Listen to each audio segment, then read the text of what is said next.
Hello and welcome to From Rags to Riches July edition, in which we have not that much stuff. I didn't put it in the middle of the camera here.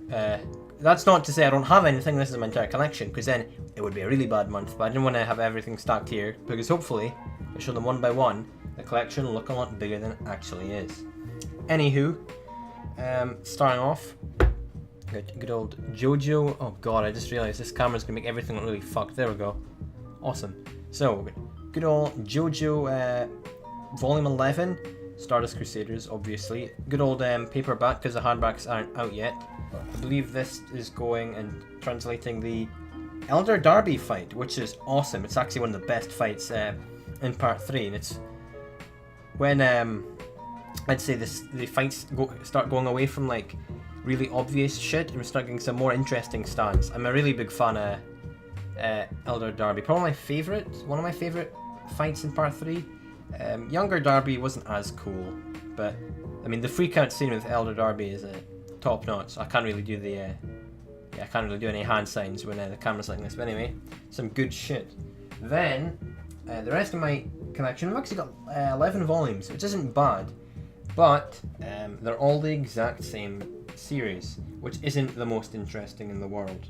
So, starting off in a really weird order, because I can't be arsed getting these out in the right order, but Legend of Zelda Phantom Hourglass. I like Zelda. I've played...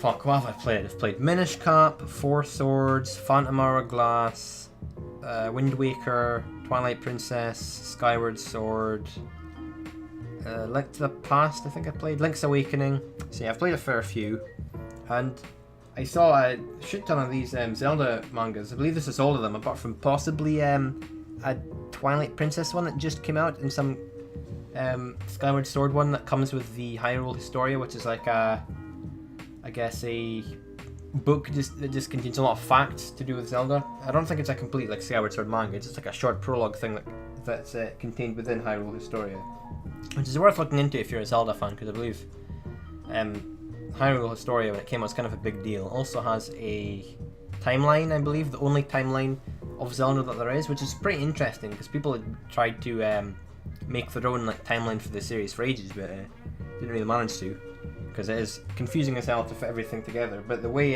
timeline actually works is quite cool. So yeah, we've got Phantom Hourglass, nice little cover there. We've got Linebeck, Tetra, I believe. Well, that's obviously Toon Link. Only the one volume for this. Some of these are 2 volumes. But yeah, I haven't actually completed Phantom Hourglass. I got really fed up with it because of there's a dungeon you had to keep on coming back to that was timed, and that pissed me off. But for a DS game, it was quite impressive. I enjoyed sailing around in the ship as well. So yeah, I've got that. We also have... What else we got here?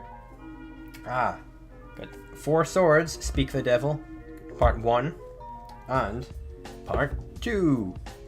Part 2's got a really awesome cover. They're both pretty cool, actually. The only bad thing about these as a whole, I'd say, is you see this side? Maybe it's just me, but I think they don't look very good at the side. It's just the colour, it's just like pure brown. It's kind of looks like shit. Hopefully you can't hear the noise downstairs. I think the washing machine's going crazy or something. But yeah, is it Vati, I believe, was the enemy in these games? Can't remember. I remember a DSi had some kind of online was it online multiplayer? Maybe it wasn't, but in the DSi for the Zelda anniversary, they released some kind of Four Swords style game, and it was really, really awesome. I don't think that many people have played Four Swords. I believe it's not as accessible as the others, but yeah, it's still a pretty cool game. So we've got those 2. And hey, you guessed it, folks, more Zelda.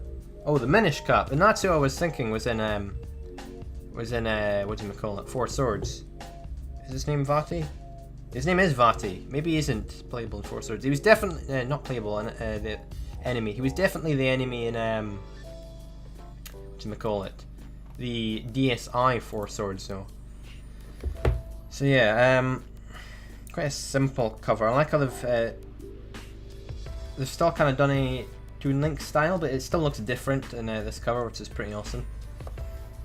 What else we got here?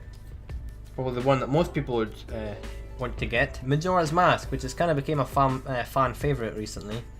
For ages it was, oh yeah, Ocarina of Time's the best, but now we're getting into this mode where people are like, Majora's Mask's pretty cool. Played Majora's Mask for a while, but I didn't actually complete it. And I probably should. I don't know how far I got, but it really wasn't far in, so I should probably give this game another shot. If I still had a 3DS, I'd buy Majora's Mask 3D, but hey, guess what? I don't have a 3DS. The West did that last sentence, it was really weird. But anyway, yeah.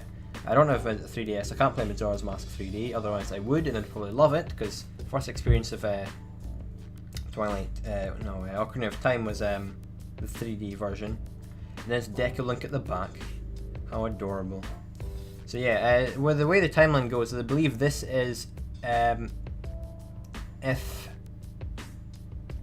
Link fails to defeat Ganon after, is it Twilight Princess? Or maybe it's Ocarina of Time, I can't remember, but basically this storyline is going down the bad route of Zelda. Well, bad from a pure Ganon 1 and everyone's probably dying. Not, the voice cracker, not bad from a, I don't know, this is shit standpoint. And I've got Ocarina of Time, good old young Link, good adult Link, who looks pretty awesome and looks like that's probably the most manga looking Link we've had so far on the cover. It's got most, he's got those anime eyes more than the others had. The other covers still had a kind of Nintendo style to them, but these guys straight up just look anime. Everyone's probably played Ocarina of Time if you're a Zelda fan, or you know what it's about. Well, even though the games aren't really, to say you know what they're about doesn't really mean much, because they're more or less the same thing anyway. From a, well, it's more or less, Link goes to defeat Zelda and goes to defeat Ganon, that kind of thing. But yeah. Most people have probably played Ocarina of Time. Awesome game, and with any luck, it's going to be an awesome manga to read as well. I'm just interested to see how they translate these games into a manga adaptation, really. And we have, this is interesting. We've got Oracle of Seasons and Oracle of Ages, because these released for the Game Boy Color, Oracle of Ages and Seasons, and I guess they're more different than I thought they'd be. You get like Pokemon White and Black, for example, or Black and White, as people say. Like, I thought these games would be like that, like slight changes between the two, but they're more or less fundamentally the same thing. But considering they've got their own separate manga releases, I guess they are different enough games in their own right to justify, producing a manga volume for both of these. I really like the illustrations for these ones as well, really nice. I believe if you played both of these, you unlocked some kind of definitive ending or something. You got a certain ending that you could only achieve by getting both of these games, which is pretty cool. Haven't played these. Maybe I would, I don't know.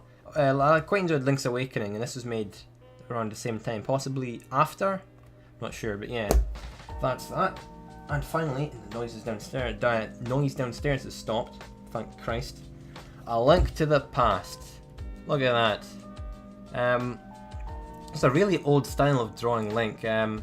Kind of reminds me of the way he was drawn for the Zelda 1 promotional art. He looks weird as hell if you've ever seen something like that. Maybe I'll put a picture up of that, but I probably won't, because I doubt I can really be arsed. But yeah, that looks pretty cool. Haven't played Link to the Past. Oh no, that's a lie. I have played Link to the Past. Just didn't play it that much. Basically, the way me and Zelda go is I play it for a little bit and then never complete the games, because I'm horribly shit at puzzle games. Recently, I've been trying to get through Twilight Princess though, so with any luck, I'll try and complete that. I've been playing it emulated on the computer, because I do own it, so I'm pretty sure I'm allowed to. Since some people are against emulation from a legal standpoint, considering I do own Twilight Princess, it should be okay to emulate it. But yeah, I've gone up to the Forest Temple, and I'm pretty far through it, even though the Forest Temple is only the first temple in the game, so saying I'm that far doesn't really mean much. But yeah, hopefully I can get through that and complete Twilight Princess, because it seems pretty awesome. And yeah, that's your lot basically. So basically, one JoJo and a shit ton of Zelda. In August, I should have some pretty cool volumes though, because I'm going to get a shit ton of cash for reasons, and I'm just going to go all out. I'm going to go into town, buy some from Forbidden Planet, which is really the only place that sells manga here, and it's a 90-minute drive. So yeah, I'm going to go all out, and hopefully this time in September, 1st of September, I imagine, unless I'm late, which I shouldn't be, we'll have a shit ton of cool stuff. But yeah, Not a bad week, really. 11 volumes in a month, and the Zelda volumes only cost was it £30, which is pretty good. And it also came with something else. They came in this bad boy with the Link to the Past artwork on it, which is pretty cool.